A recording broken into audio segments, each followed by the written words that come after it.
হে তেজদীপ্ত বঙ্গ সন্তান, আমাদের স্বভাব অনুসারে আমরা তোমাকে পুজো করেছি।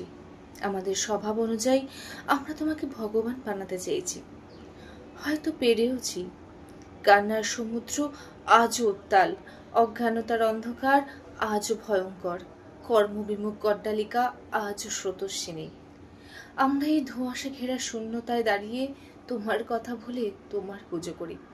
তোমার নামে লাইব্রেরি বা পথ বা সংগঠন করি, উৎসব করি, আলোর বাহারে সাজাই মেলা। অন্ধকার যেমন ছিল থেকে যায় তেমনই। মাইলস্টোনের সংখ্যা পরিচয় তোমার অসামান্য মেধাকে স্মরণ করায়।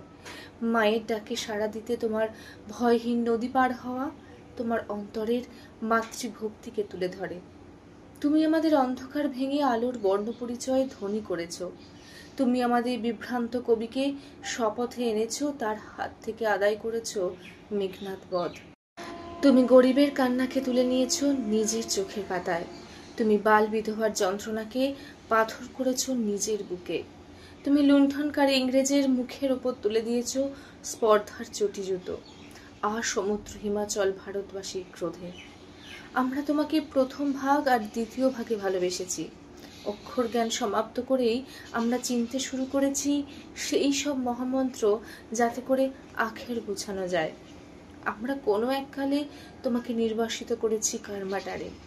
তোমার হৃদয়ে জোড়া ভালোবাসা আর চোখ ভরা জলকে আমরা মূল্য দিইনি। আজও বিধবা বিবাহ সহজ হয়নি। আজও অশিক্ষা অন্ধকারে অন্ধকারে ভয়াল। সত্যিকারের বর্ণ পরিচয় যা ধরা ছিল তোমার প্রতিদিনের জীবনযাপনে, সেই বর্ণ পরিচয় আমরা পরিচিত হইনি, হতে চাইনি। তুমি আমাদের ক্ষমা করো।